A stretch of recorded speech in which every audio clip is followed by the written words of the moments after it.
All right, let's begin. Good afternoon, everyone. My name is Ivana Serum. I am a 2001 graduate of Harvard College, as well as a 2007 graduate of Harvard Law School, and I currently serve as the president of the Harvard Black Alumni Society. I am thrilled today to welcome you all to the first of our Unity webinar series. This series will feature a number of virtual programs held jointly by the Harvard Asian American Alumni Alliance, the Harvard Black Alumni Society, the Harvard Latino Alumni Alliance, and the Native American Alumni of Harvard, all in partnership with the Harvard Alumni Association. This series really is an outgrowth of a collaboration between our four allied alumni of color SIGs who've been working closely together in recent years. Against the backdrop of the current environment, our alumni organizations decided to come together in unity and to build programming that we believed would highlight and celebrate Harvard alumni of color. The Unity webinar series is just one aspect of that programming, which we will lead up to the Harvard Unity Weekend. The first of its kind, the Unity Weekend, will feature a conference led by and in celebration of Harvard alumni of color, and it will be held from September 24th through September 26th of 2021. It is our great hope that you will join us in celebration of that momentous event. Turning back to today's webinar, as a matter of housekeeping, I want to remind you that if you require tech support at any time or you have a question, please feel free to chat HAA support in the chat box below. If you'd like to pose a question to one of the presenters during the program, please reach out to Ross Mulcair in the chat box below. We will call on you during the Q&A so that you may present your question. And now it is my pleasure to introduce you all to Franziska Frey, who will moderate today's panel. Franziska Frey is Chief of Staff and Senior Advisor for University Library Strategy, Planning, and Assessment. In her role, Franziska advances the Vice President's and the Harvard Library's key priorities that span a broad agenda and ensures alignment with the academic mission. The Chief of Staff assists the Vice President with identifying strategic priorities and oversees the execution and implementation of those priorities with a cross-functional and cross-university mindset. Welcome, Franziska. Thank you very much, Yvonne, and good afternoon. The theme of belonging is indeed a significant one for Harvard Library. We work closely with others across Harvard on the university's commitment to diversity, inclusion, and belonging. And within the library, we have named a particular focus on anti-racism. This focus builds on our core values, which we recently affirmed. Our values emphasize that we lead with curiosity, seek collaboration, champion access, aim for the extraordinary, and cultivate and celebrate diversity in our collections and our community to construct a more inclusive and just world. Our focus on anti-racism really is a commitment to live our values. It is about building not only a better organization, but a better research library, an exemplary anti-racist research library. Our vision is to be a global leader in expanding world knowledge and intellectual exploration. And that starts on our campus, where we are a center for knowledge, supporting our faculty and students in pursuing anti-racism through their research, teaching, and learning.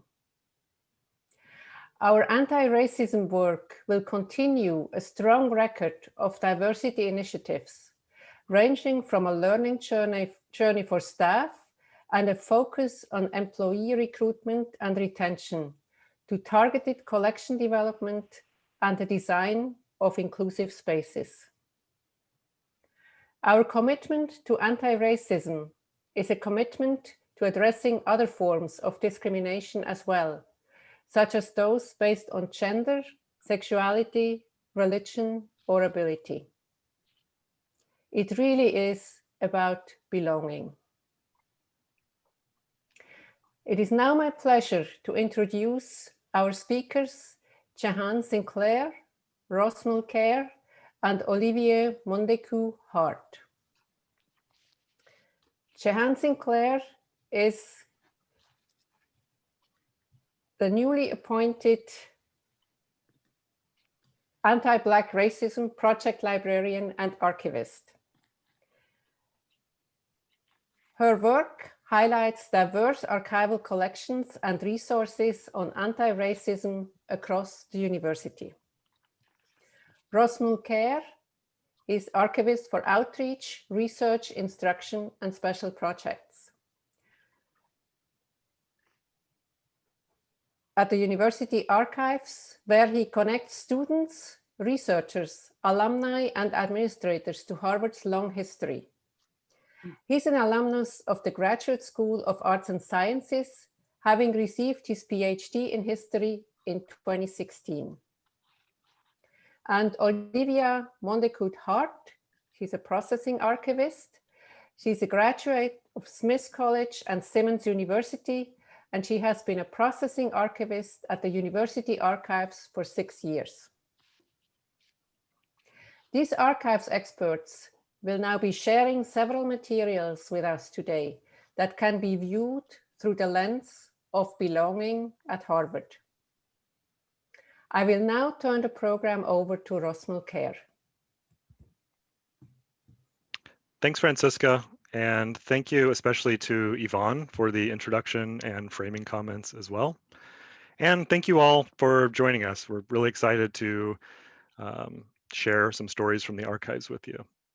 So like Francisca mentioned, I am joined by two of my colleagues, Jahan and Olivia, and we're going to spend the next 25 minutes or so introducing you all to a few different stories from Harvard's past that get at the theme of belonging. We're especially interested in what it means to belong at an institution that has historically been white, wealthy, and Protestant when you aren't all of those things, and in many cases aren't any of them. This is something at the archives that we are especially interested in, as part of the mission of the archives is to gather an accurate, authentic, and complete record of the life of the university, which for us means documenting and understanding how different types of people live, work, and study at Harvard, and how their many different experiences give a fuller sense of Harvard at any given time. Jahan, Olivia, and myself, like all of our archives colleagues, spend a lot of time carefully reading through, organizing, and describing historical records from the past 400 years. And one of the interesting things that happens when you do that is that the stereotype of Harvard as white and wealthy, while true, starts to crack at the edges a bit. The more time you spend looking closely at Harvard's past, the more you see the diversity of people who have attended Harvard, taught at Harvard, and worked at Harvard. When you do this archival work day in and day out, you come to realize that there isn't a singular Harvard experience, and there certainly isn't a singular Harvard student, as you all know. There are countless stories in the archives about people coming to Harvard, navigating its bureaucratic complexities, its social complexities, and finding a place for themselves at a place that wasn't necessarily built with them in mind.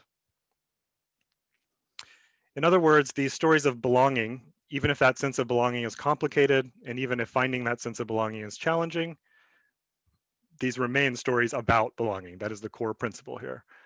And I want to point out here that these stories are complex, but that's what makes them compelling ultimately.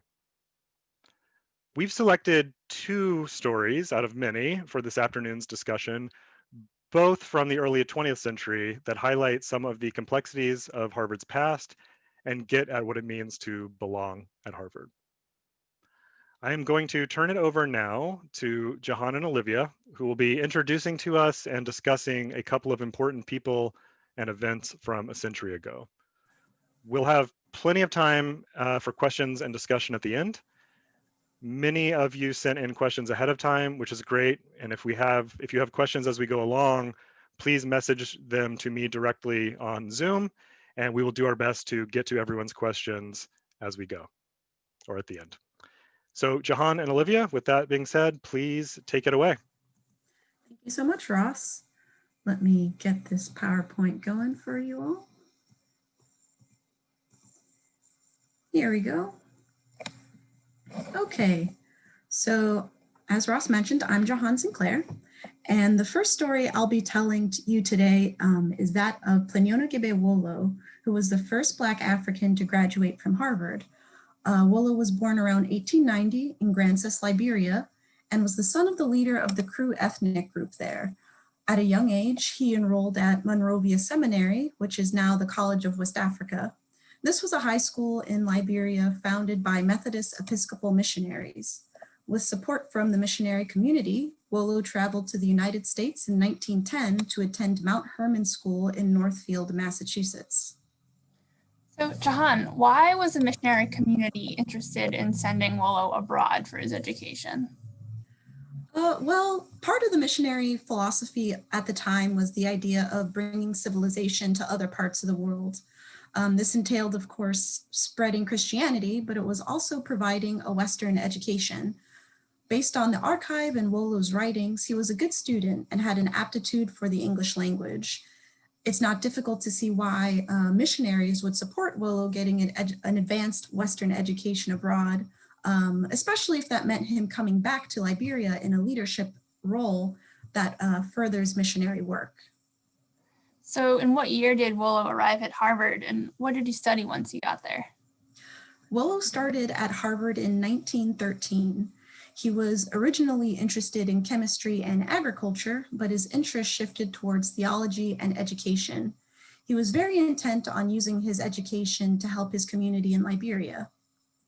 Okay, so 1913, Wolo must have stuck out pretty significantly amongst his peers. How did people generally perceive him? Well, there's an interesting newspaper clipping in the collection that I can show you. Here we go.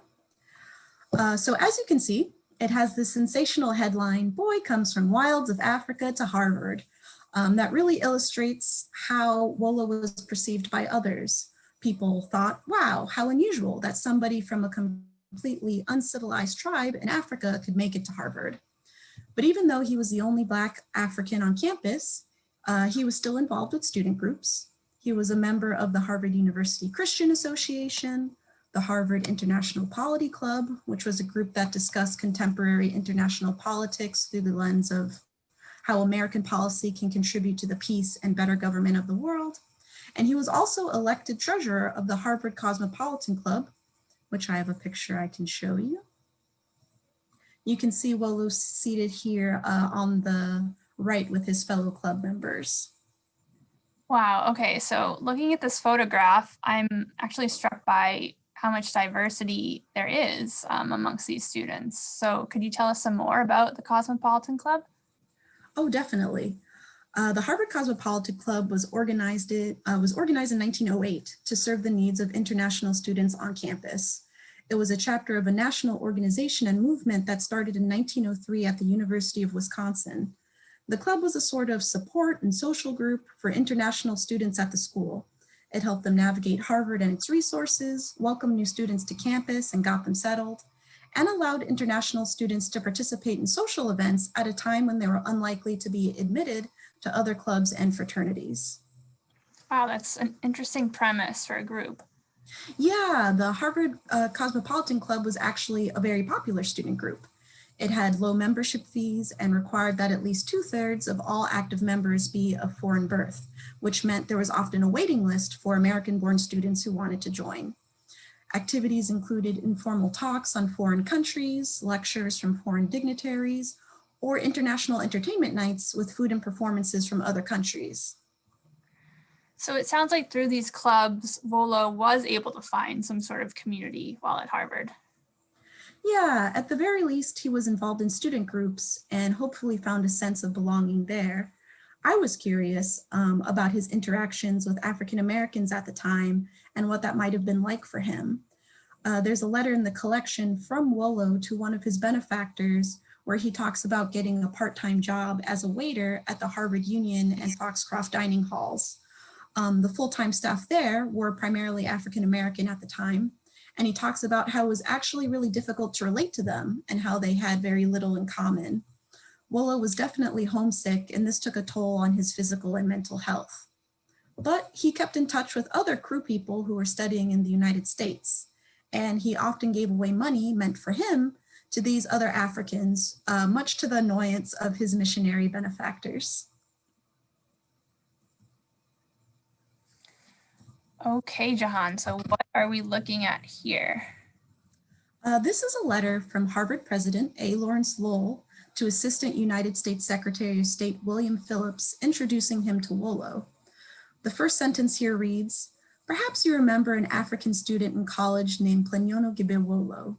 He was to me a very interesting man, for he is the son of one of the chiefs of a native tribe in Liberia who came over here to get an education and go back to help his people."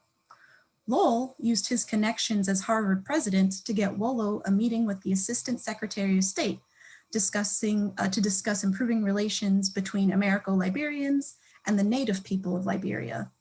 Other letters indicate correspondence between Wolo and Lowell, who seemed to like Wolo enough to provide this assistance. Okay, so this is surprising to me and probably to many who know a bit about Lowell. He's sort of known as anti-Semitic, racist. He tried to limit the enrollment of Jewish students. He tried to ban African Americans from living in the freshman dormitories. So it's kind of strange to think of him helping Wolo in this way. Yeah, I was equally surprised to see the letters between Wolo and Lowell. It just further shows that Lowell is an incredibly complicated individual. Yes, he helped Wolo in this personal instance, but he still went on to do wide systemic harm to Black and Jewish students at Harvard. So what happened with the Assistant Secretary of State? Did he and Wolo meet? Wolo did meet with William Phillips, but nothing came of the meeting. The United States did not provide assistance to the native people of Liberia. However, Wolo did return to Grances after receiving a master's degree from the Teachers College at Columbia University and a bachelor's of divinity from Union Theological Seminary. He started a day school for children in Liberia and eventually became a lawyer. To my knowledge, he did not return to the United States. So the last story I'm going to share with you all today is that of the Cuban Summer School. In July 1900, more than 1,000 Cuban teachers came to Harvard to complete a 6-week summer school program. It's one of the largest cultural exchanges between Cuba and the United States, and it was a big deal at the time, making national news. Yeah, 1,000 teachers, that's a lot of people. Why did they choose to come to Harvard? Well, after the Spanish-American War in 1898, the United States military occupied Cuba. Alexis Everett Fry, who was a Harvard Law School graduate, was appointed superintendent of public schools in Cuba and tasked with creating an effective public school system there. Instead of having American teachers come to Cuba, he proposed sending teachers from across Cuba to Harvard to learn the latest American educational methods and American culture. Here in this photo, we see some of the Cuban teachers posed for a group photo at Harvard. And looking at this photo, I want you to take a mental note of the way that the teachers are dressed in the usual suits and dresses of the period, because this is a point we will return to later. Anyway, the Cuban Summer School was a major undertaking that required coordination between Harvard staff and students, the United States military, and residents of Boston and Cambridge. Imagine you have 1,000+ Cuban teachers coming to Harvard and you want to make a good impression. Many of them don't speak English and are visiting the United States for the first time. You need to coordinate transportation, housing, food, teaching, translators, and entertainment for all of these people. And the records of the Cuban Summer School, where I'm drawing these images from, document all the planning that went into this event. That is quite an undertaking. It sounds like a logistical nightmare a little bit.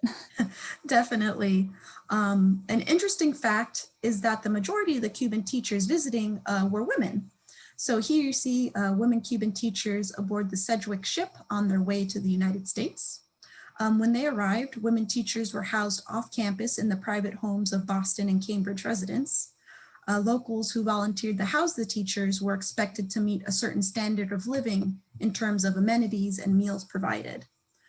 Culturally, the women required chaperones, which Harvard provided through women volunteers. In the collection, you can see the Cuban women were actually struck by the cultural norms of American women, particularly the way American women dressed and rode bicycles, which they found provocative. Kind of funny to think of these Cuban women being scandalized by American bicycle riding. Yeah, I agree. Okay, so that's the women. Where did the Cuban men stay while they were at the summer school? The men were housed in the Harvard dorms, and students were asked to volunteer their rooms and furniture for the program while they were away for the summer. Okay, so that's sort of the social aspect of the program. Can you tell us about the curriculum? Oh, sure. The Cuban teachers had a very full schedule. You can see 2 pages from a course brochure here. While at Harvard, they took classes in English, history, education, geography, psychology, public libraries, and more. They took field trips around Greater Boston to areas such as factories in Cambridgeport and Beaverbrook in Medford. There were a lot of classes and activities packed into the day, which was very tiring. It's funny, in the attendance records for the classes, you can see attendance really start to dip towards the end of the program. And you have to remember that it's summer in Boston, so it's hot. People are wearing stuffy clothing and dresses. There's a lot of walking to be done. So I actually don't blame them for missing class. As the Cuban teachers traveled about town, they were identified by wearing this pin, which allowed locals to assist them if necessary. Okay, so there's 1,000 Cuban teachers on the loose. They're wearing these pins to identify themselves. They probably weren't always blending in. How are the students receiving them? How is the Boston community reacting to them? That is a complicated question. During the Spanish-American War, which lasted from April to August 1898, newspapers became known for their yellow journalism, which was sensationalist, poorly researched, and intended to increase sales via scandalous headlines. So the propaganda in these newspapers exaggerated the conditions in Cuba, which spurred the United States to enter the Spanish-American War to begin with.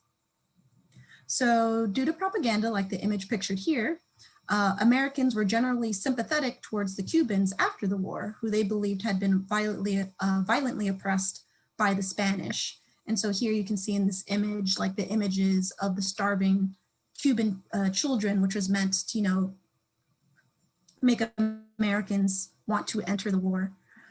With these images and news reports in mind, the Americans were very welcoming to the Cubans and held a lot of social events in their honor. In the collection, there are a lot of letters inviting Cubans to special shows and dances. But they were also subject to racism and stereotyping. Remember the way the Cuban teachers were dressed when they arrived in the United States, that photo I showed you earlier. Here's a cartoon from the Harvard Lampoon depicting the arrival of the Cuban teachers in advance of their visit.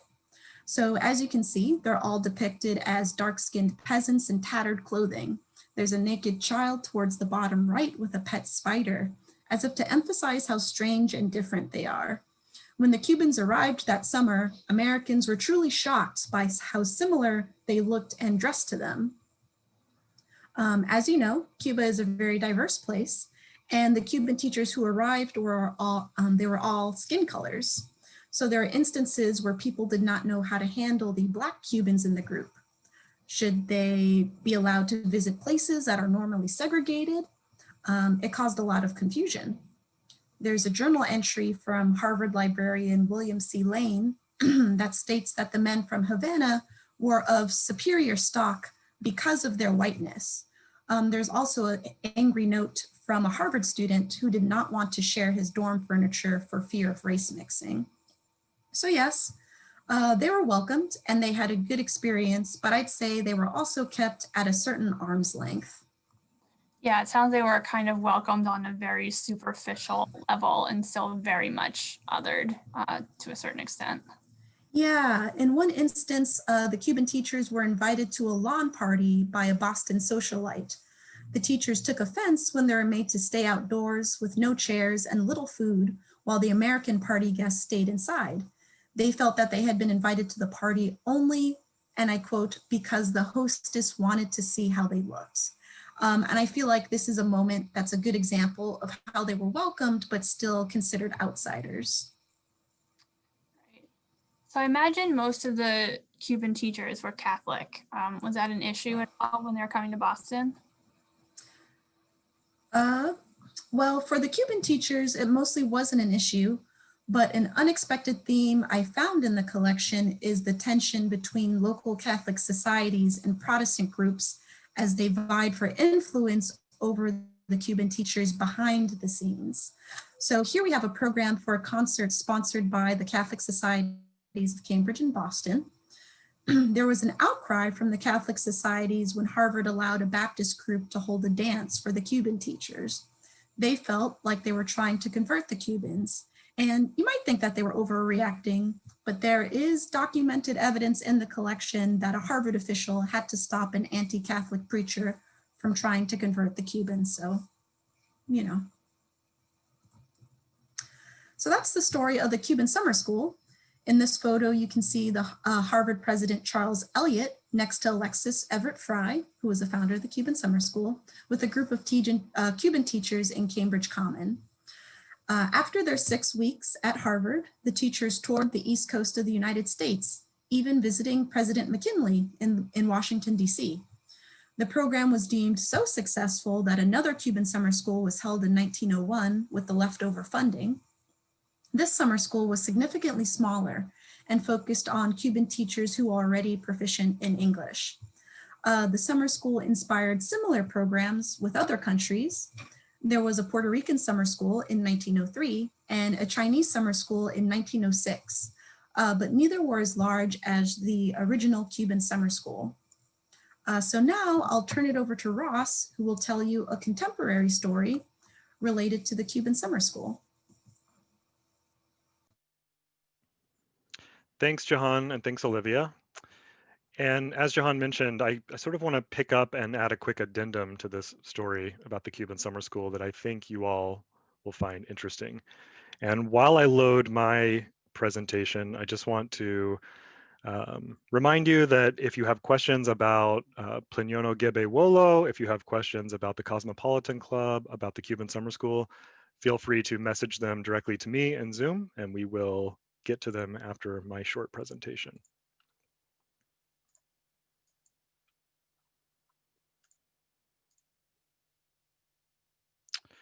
So I'm just going to share a few photos here from taken about a year ago when we had some special guests come to Pusey Library, where the archives lives, to look at and interact with some of the documents and material from the collections related to the Cuban Summer School.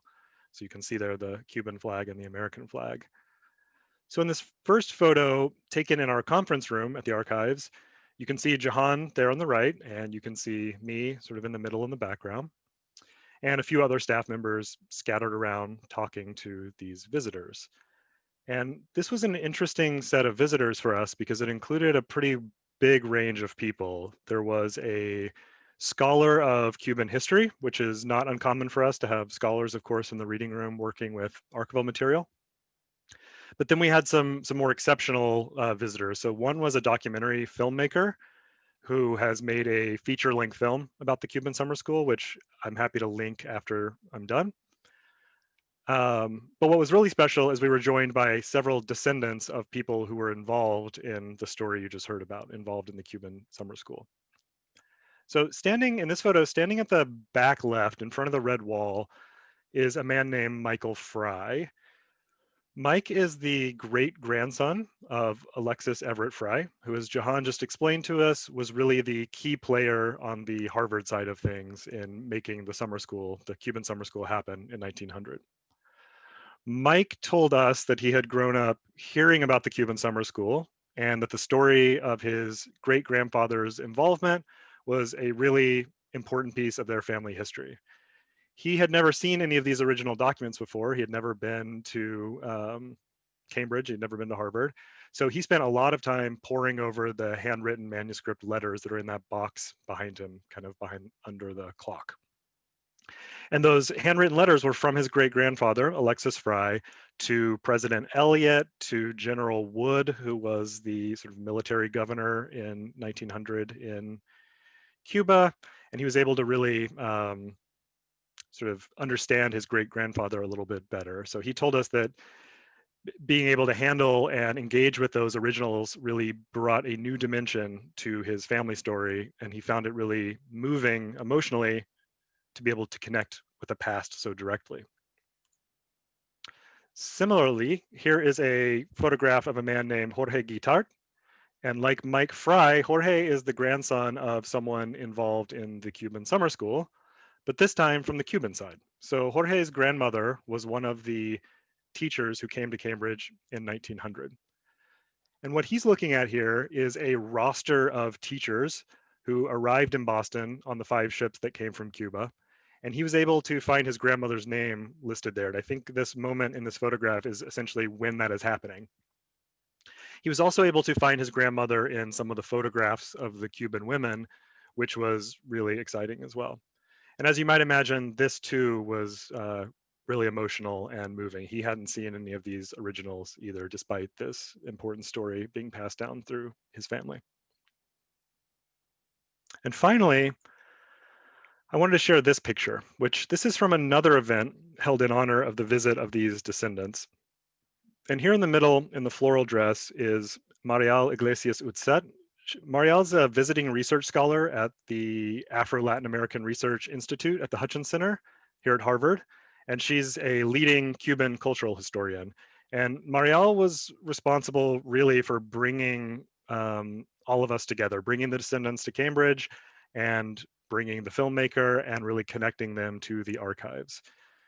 So without her, none of this would have been possible, and it was really an incredible event to have them here. And one of the people in this photo that attended this event but not the archives event is the tall gentleman on the left, who is actually a descendant of President Charles Eliot. And if you've ever seen photographs of President Eliot, you would know that there's no doubt these two are related. So I wanted to just share those quickly and give a little extra bit of this story because I think it illustrates nicely how central to people's lives and conceptions of themselves and their families connection to Harvard can be. The people you just saw aren't alumni themselves, but I think there's major overlap with a group like you all who have a connection to Harvard that goes beyond just academics or education. So your own experiences and stories as they make their way into the archives will certainly help your own descendants and other researchers understand Harvard in all of its complexities. So we wanted to share what that looks like now as we look back on some of these past events. So I'm going to stop sharing here. And we can turn to some questions. We do have some questions coming in. Let me look at these. So one question that has come in for Jahan and Olivia is from Lynn. Lynn, would you like to unmute yourself and ask?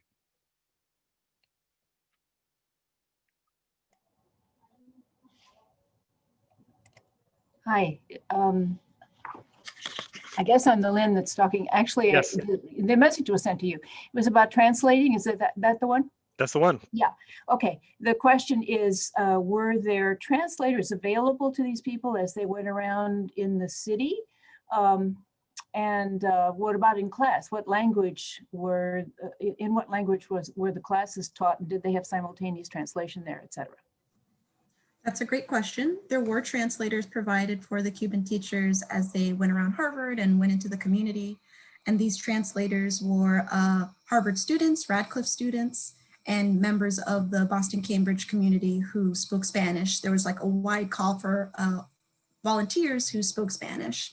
When they were in class, depending on the professor, depended on whether or not the lecture was delivered in Spanish or English. As you can imagine, most professors did not speak Spanish at the time. So the lectures were given in English, and then the teachers were given notes, like lecture notes that were in Spanish. But this was like a big barrier to learning, and that a lot of the Cuban teachers, they were learning English for the first time when they were coming over to Harvard.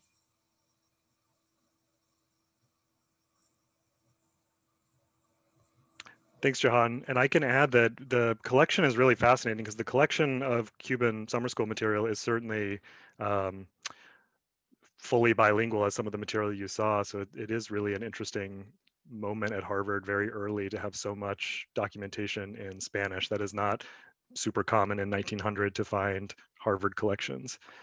And in fact, one of the things we did for the first time at the archives for this collection, so archivists create finding aids that allow researchers to navigate through these collections. That's part of what Jahan and Olivia do in their job, is create finding aids that help understand the contents of a collection and guide researchers. These are generally in English, as you would imagine, but for the Cuban Summer School, this was the first finding aid we did completely bilingually, so it's available in Spanish as well.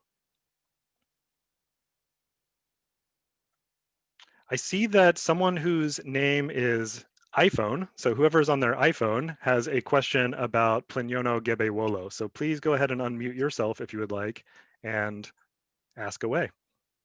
Yes, my question regarding the story about this African student working in the cafeteria and the interactions or his experience with the African American students or staff in the cafeteria. Can you elaborate a bit more if there's any information regarding what was that experience for him, and I guess for the African American staff as well? I'm interested because at that time, he being from Africa, I would imagine he would feel a sense of community being among other African black staff Americans, but somehow there was some issues during the interactions between them. I'm just curious, what was that all about? Sure. We know how he was feeling about his African American coworkers in the letters that he wrote to his benefactors, to his missionary benefactors who were providing funding for him to go to school. And this experience, from his description, it was that he's coming at it from, or his experience is that of a Harvard student, which is very different from African American staff just working in a dining hall. And so they had very little to talk about. You know, he's very privileged that he was able to go to Harvard. So he couldn't really relate to the experiences of just African American dining wait staff. They didn't have much to talk about, is what he said. Thank you. You're welcome. One interesting thing to add to that came to mind for me is, Jahan, you mentioned that this was at the Foxcroft Dining Hall, and there's a pretty well-known essay by W.E.B. Du Bois called "A Negro Student at Harvard College in the late 19th century." It was in the Massachusetts Review. So slightly before this, but Du Bois talks about, he has this famous quote about being in Harvard but not of Harvard, and Du Bois is African American, not African, and finds it sort of complicated to navigate Harvard. But I bring this up because he mentions going to the Foxcroft Dining Hall then because it's inexpensive, but he comments on the fact that the Black waitstaff there, he's able to sort of find a community there that he fits with slightly better than his white peers at the time in the late 19th century, at least. So it's an interesting overlap, even though they didn't overlap precisely in time, him and Wolo. Could I ask a follow-up question? Yep.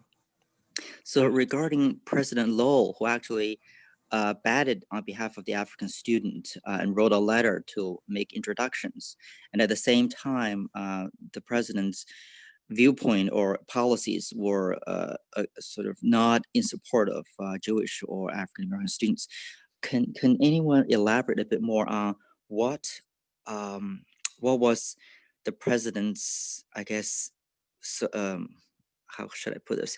Why would he have those policies?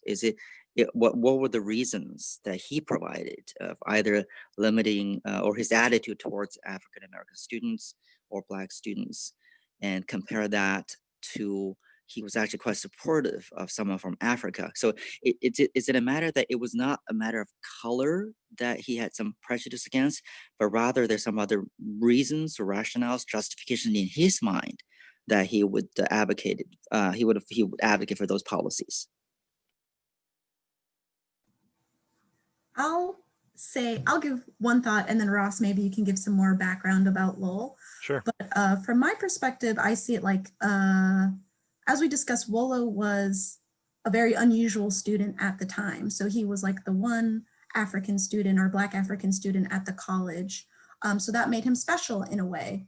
And I could see Wolo wanting to like support him in his goals, especially if like Wolo wasn't planning on staying in the United States. He was eventually going to return to Liberia.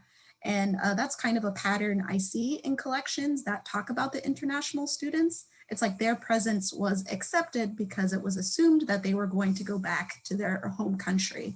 They weren't going to stay. So yeah, I could see Wolo being like, you know, I could do this one thing for this unusual student who I met. He's very well spoken. He gets good grades. I'll help out with it, and not make the connection between Wolo, who is African, and the rest of the African American students who are on campus at the time. Did you have any thoughts on that, Ross? Yeah, I can add that the question is a really great one about what reasoning is Lowell giving for his sort of exclusionary policies or his administration's exclusionary policies. And I don't have a really great answer for you. I think that you could find the answer to that in the archives. I don't have it at hand. I know that for Lowell is very interested in housing, first of all, at Harvard, and including having all freshmen live on campus in the dorms. Lowell is also someone that is not interested in making the largest swath of Harvard undergraduates uncomfortable in any way. So that may have something to do with it, as far as if words were exchanged to him that there was some concern of having Black students live alongside, Black freshmen especially, live alongside white students and white freshmen, that may have driven that. I should say that that policy ultimately failed, that it was, there was pushback on that from the community, including alumni community, that wrote to Lowell and made sure that that did not happen. And Lowell's anti-Semitism and exclusion of Jewish students in the early 20th century is really something rooted in concerns about immigration and sort of othering anyone that is not the sort of white Protestant Harvard student of yore. And that was successful to some degree and mirrored at other institutions as well. But like Jahan mentioned during the presentation, Lowell is a really complicated figure that is disturbing in many ways and hard to sort of get at very clear answers about why he does things or why he doesn't do things. So there's a few more questions coming into the chat. One of these I'll just read out loud. This is from George Yeadon, and sorry if I'm not pronouncing your name correctly. George is asking what the timeline is with Wolo, Du Bois, and Greener. So I sort of gestured at that, but do either of you want to talk about any overlap between those students? Go ahead, John. Yeah, from my understanding, there was no overlap between them. Wolo was the latest of them all, I believe. Yeah, so 1913 to 1917. And both Greener and Dubois were before him. Yeah, and Greener, that's the 1870s is when Greener is graduating from Harvard College, so significantly earlier, although their experiences, I think, from reading about Du Bois's reflection on his own time at Harvard and Greener's and Wolo through his letters, they are different experiences, of course, but each had their own way of navigating this institution that was, again, not built for them.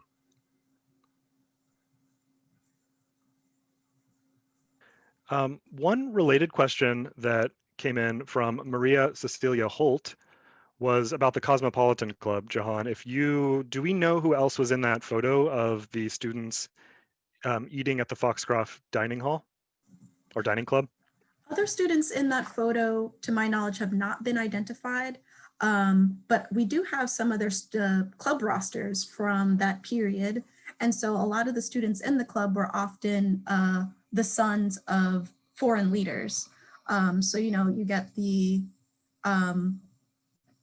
son of someone, a leader in Siam at the time, high-ranking officials from India. a lot of Chinese students whose parents were in politics in China. So yeah, a lot of children of powerful people were in the Cosmopolitan Club, which I imagine was one of the incentives that American students wanted to be in it. Thanks, Jahan. And while that question was coming in, I did just a very quick search on the Crimson. This is not necessarily who's in that specific photo, but this is sort of the type of material that's online that you can look at as well. So that's a Crimson article from 1916 that mentions Wolo and some of the officers of the Cosmopolitan Club then. And Jahan and Olivia, Maria actually had a follow-up question about a little bit more about the Cosmopolitan Club that I think gets at some of the broader issues about how we do our work. So Maria asks about, she's interested in questions of class and question of being welcomed while remaining on the outside. So sort of being an outsider, especially class-based. Is that a constant theme that we look for or see in the archives?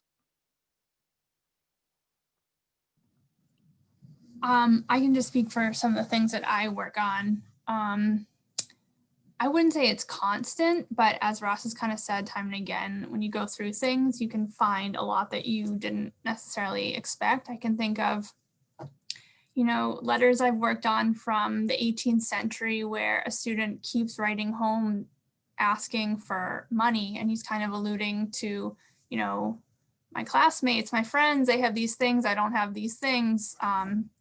And so if you read between the lines there, that's like a class thing, right? He's feeling like I don't have as much money as my classmates here.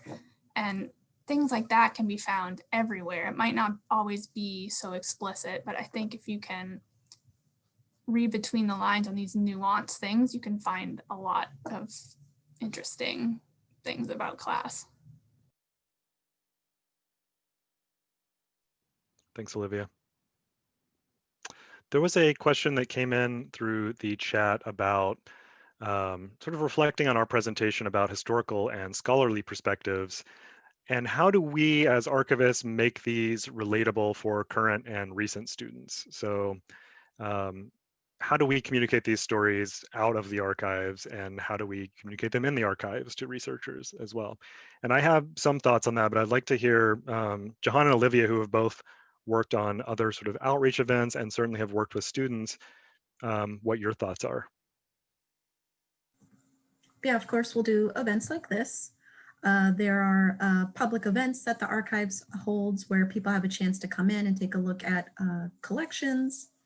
I've worked with Ross on classroom presentations, so students come in to take a look at materials as it relates to whatever they're learning in class. We've also done social media posts, you know, just quick things. People can see an image, learn a quick fun fact about the collections that we have. Olivia, would you like to expand? Oh, that's great. I think a lot of times the documents just speak for themselves and they just kind of transcend time. Like the student asking his parents for more money, like that's still a thing, right? That you can look at that letter from the 1700s and still relate to it. So I think, yeah. Yeah, and I would add that this sort of echoes what I'd said in my sort of opening framing comments, is that we really try very hard to look for stories that are not the stereotypical Harvard story.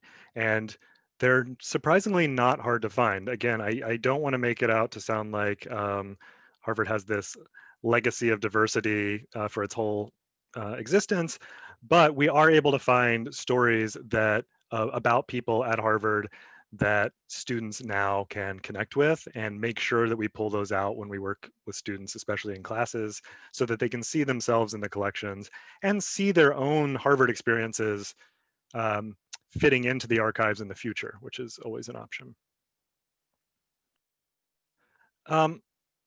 One question I have for you, Jahan, actually is about the Cosmopolitan Club that comes to me is, does the Cosmopolitan Club still exist? No, it's not currently a student club. So the Cosmopolitan Club continued on until about the 1920s, when it just had a name change. It switched to the International Club, but you know, the same idea. And then interestingly, the international club fizzled out around the start of World War II.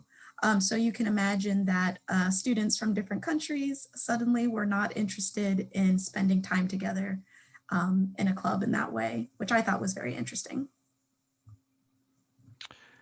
Yeah, that is, it's fascinating. I think that I want to turn to some of the questions that people sent ahead of time as well, since we're starting to come on the end of our time together, and I want to address some of the really fascinating questions people had.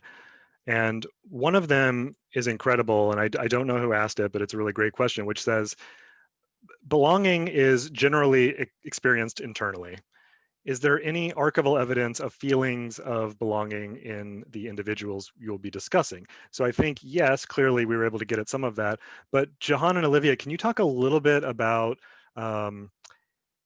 getting at internal feelings through archives? Because I think it's important that the archives does collect records from the university. So these are things that are faculty minutes, meeting minutes, president's papers, but how do we get at the more personal and more internal through these documents? Yeah, so often the collections that I'm working with, I actually don't work with university records as often as I do with personal collections. And so a lot of that is correspondence and diaries. And through those things, you can imagine, you can get a very intimate understanding of someone's feelings, thoughts, experiences, especially in a diary, right? That wasn't really probably ever intended for public consumption. So there are a lot of materials that guide you into someone's inner workings, definitely. Yeah, particularly for the Wolo materials, we get an understanding of his feelings based on his correspondence with his friends and benefactors. Is how he knew, that's how we know how he was feeling at the time, how his health was. He would report back on like, you know, I've lost a lot of weight, I'm not eating as much, I just don't feel like it. I miss Liberia, you know, so that's how we get at feelings there. For the records of the Cuban Summer School, which are university records, so, you know, these are administrative documents. To get at those stories, it's more in the form of like news reports. So there's like a lot of, this was a widely reported event. There's a lot of news articles and reports at the time, interviewing Cuban teachers to get a sense of the scene and what was going on. The librarian, the Harvard librarian at the time, William C. Lane, he actually kept a diary of the whole event. So he has a diary of the Cuban Summer School day by day and what he was doing and what was happening and going on, which is how I got that information about the battles between the Protestant groups, the Baptist societies, and the Catholic societies. There is a question that came in from Valerie Lambert. Valerie, would you like to unmute and ask?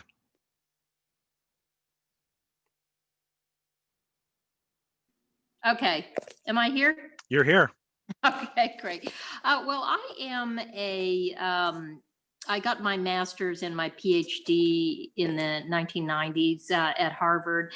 And I am really curious about the materials you have on American Indians attending Harvard. And I ask because my grandfather went to graduate school at Harvard, the medical school in particular, and he was born in like 1898. And so he would have gone to Harvard, I guess, in the 1920s, maybe, for medical school.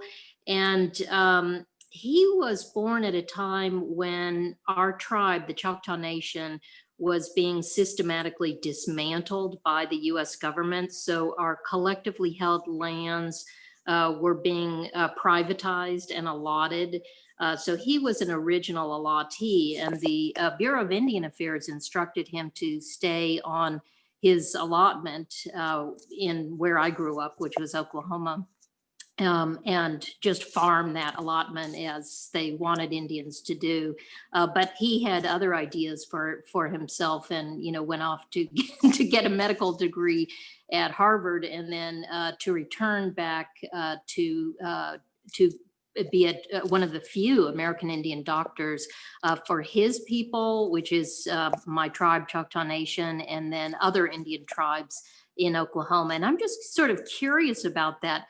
I haven't really looked into that larger context at Harvard for American Indian students. I really have no idea whether he was the only American Indian at Harvard at the time, which I doubt. And just, you know, how many resources you have to look into those kinds of stories.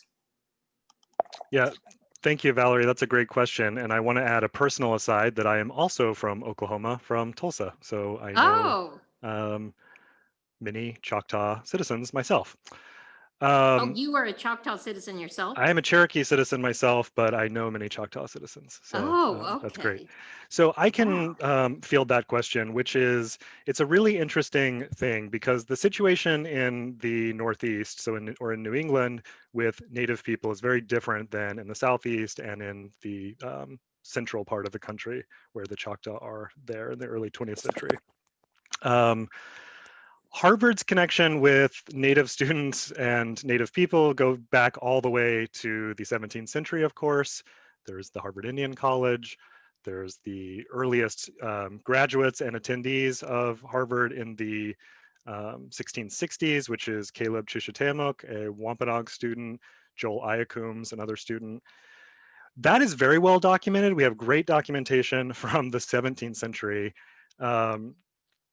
King Philip's War in the late 17th century sort of creates a fissure or break between Native people in New England and Harvard.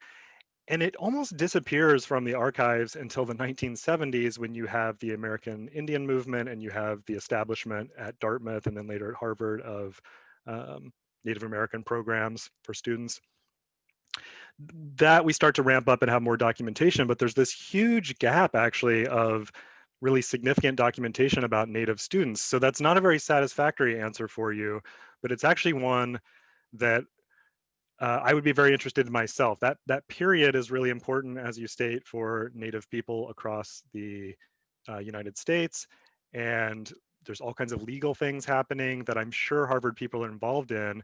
And I just don't know if we have the material, we might. I just don't know who's looked into it or who hasn't.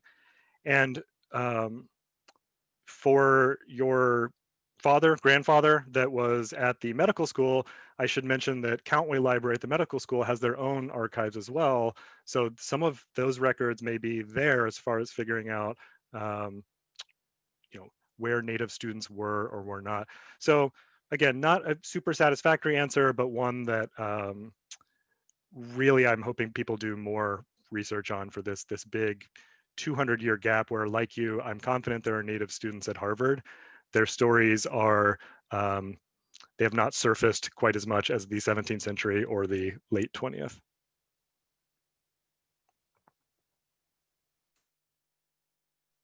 So I see we have a couple minutes. I had one more question that I would like to ask Jahan and Olivia. This is going to be our last question that we can sort of wrap up with, and I think it's a nice thing to wrap up with, is can you just tell us about how these things get to the archives? How do these stories that we just explored, how do these materials make their way to the archives, and what do you in your jobs do with them? Sure. So for a collection like the Wolo Personal Archive, that was a personal donation. So the collection was donated by the wife of one of Wolo's friends when they were at college. They went to Harvard together, they knew each other, and his friend just happened to have these materials related to his personal life, all these letters, some photographs, some newspaper clippings that he donated to the archive. In the case of the records of the Cuban Summer School, those are university records. So Harvard organized this event. So they have all the records that document its organization, the logistics, the planning. Those have just been sitting in the archive at Harvard since the 1900s. And then additional materials were donated over time, like in the form of personal donations. So maybe a professor is retiring. This professor was involved in the Cuban Summer School, and he donates his grade books to the collection, and we added in. So yeah, those are the two ways we get collections: personal donations and then records that produced by Harvard, so they're already here. Olivia, do you want to talk about like what happens when they get here? Yeah, so super quickly, they end up on my desk in various disarray depending on the collection, and I have the great pleasure of going through them, putting them in acid-free folders and boxes, organizing them sometimes, sometimes not, and describing them in a finding aid, as Ross explained earlier, or a catalog record, so that then you guys hopefully someday, if not before, come in and look at them. Thanks, Jahan and Olivia. And we're going to turn it over back to Yvonne to give us a few closing comments. And again, thank you all for your great questions and conversation. Thank you, Ross. I just wanted to thank you all so much for joining us this afternoon and extend a special thanks to our panelists today, Franziska, Jahan, Olivia, and Ross. And to everyone, please be on the lookout for upcoming events as part of our Unity webinar series. Take care, everyone.